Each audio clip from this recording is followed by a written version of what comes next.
మంచు మోహన్ బాబు ఫ్యామిలీలో వార్ కొనసాగుతోంది. కుటుంబంలో విభేదాలపై మోహన్ బాబు భార్య నిర్మల స్పందించారు. మంచు మనోజ్ ఫిర్యాదుల్లో వాస్తవం లేదని ఆమె అన్నారు. ఈ ఘటనలో విష్ణు ప్రమేయం లేదన్నారు. తన బర్త్డే సెలబ్రేషన్స్ కోసమే విష్ణు జల్పల్లిలోని తన ఇంటికి వచ్చినట్లు చెప్పారు. విష్ణు తన గదిలోని సామాను తీసుకుని వెళ్లిపోయాడని నిర్మల తెలిపారు.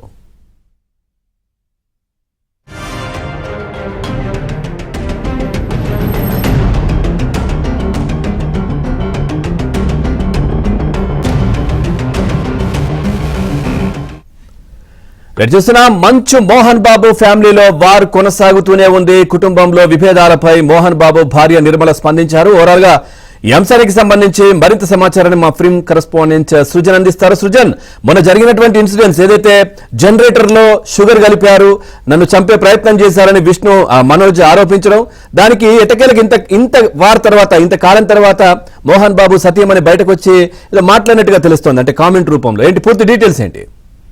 ఎస్ పవన్, ఇప్పటి వరకు మంచు కుటుంబ వివాదంలో మోహన్ బాబు ఆయన కుమారులు మాత్రమే బయటకు వచ్చి ఈ అంశాల గురించి మాట్లాడుతూ వచ్చారు. తాజాగా మోహన్ బాబు భార్య నిర్మల కూడా ఒక స్టేట్మెంట్ అనేది పహాడీ షరీఫ్ పోలీసులకు కొద్దిసేపటి క్రితం ఇవ్వటం జరిగింది. ఏదైతే 2 days బ్యాక్ తన జనరేటర్ లో పంచదార పోసారు మంచు విష్ణు అని చెప్పేసి, తన మీద హత్యాయత్నం చేయబోయారు అని చెప్పేసి కూడా ఒక ఫిర్యాదును మంచు మనోజ్ పహాడీ షరీఫ్ పోలీస్ స్టేషన్ లో ఇవ్వటం జరిగింది. అప్పుడు పెద్ద చర్చనీయాంశమైంది. అంటే పంచదార పోయటం అనే విషయం దాని మీద ఫిర్యాదు ఏంటి, హత్యాయత్నం అనే దాని మీద కూడా రకరకాల చర్చ నడుస్తూ వచ్చింది. అయితే ఇదే క్రమంలో తాజాగా పహాడీ షరీఫ్ పోలీసులకు ఒక నిర్మల స్టేట్మెంట్ ఇచ్చారు.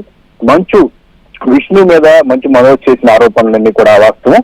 కేవలం ఆ రోజు తన బర్త్డే సందర్భంగా విష్ణు వచ్చి కేక్ కట్ చేయించి తనకు సంబంధించిన కొన్ని సామాన్లను తీసుకుని వెళ్ళిపోయాడు. అక్కడ ఎలాంటి గొడవ జరగలేదు, మనోజ్ ఆరోపించినట్టుగా అక్కడ ఏమీ జరగలేదు అనే విషయాన్ని ఆవిడ తన వైపు నుంచి ఒక స్టేట్మెంట్ చేయడం జరిగింది. నిజానికి జరిగిన అంటే ఒక ఫిర్యాదు ఇవ్వటం, వీటన్నిటి మీద కూడా విచారణ జరుగుతున్న నేపథ్యంలో అక్కడ ఏం జరిగిందనే విషయం నిర్మల చెప్తేనే కానీ పోలీసులకు తెలిసే అవకాశం లేదు. కాబట్టి సో ఆవిడ తన వైపు నుంచి ఒక స్టేట్మెంట్ ను ఆ రోజు ఏం జరిగింది ఎగ్జాక్ట్ అనే విషయాన్ని కొద్దిసేపటిగా ఇవ్వడం జరిగింది. ఇప్పటికే ఈ మంచు వివాదానికి సంబంధించి అన్నదమ్ముల మధ్య పరస్పర ఫిర్యాదులు, అంటే పరస్పరానికంటే కూడా మంచు మనోజ్ ఎక్కువగా విష్ణు మీద కానీ వీటిని ఎక్కువగా ఫిర్యాదులు చేస్తున్న నేపథ్యంలో తాజాగా నిర్మల దాని మీద ఒక క్లారిటీ అయితే వచ్చింది. ఫర్దర్ గా దీని మీద ఎలాంటి ఇన్వెస్టిగేషన్ ఉంటుంది, ఈ పోలీసులు చేసుకున్న ఫిర్యాదును దీన్ని ఎలా స్వీకరిస్తారనే దాని మీద కూడా మనం వెయిట్ చేసి చూడాల్సిన అవసరం. Right, thank you Srujan, thanks for the updates.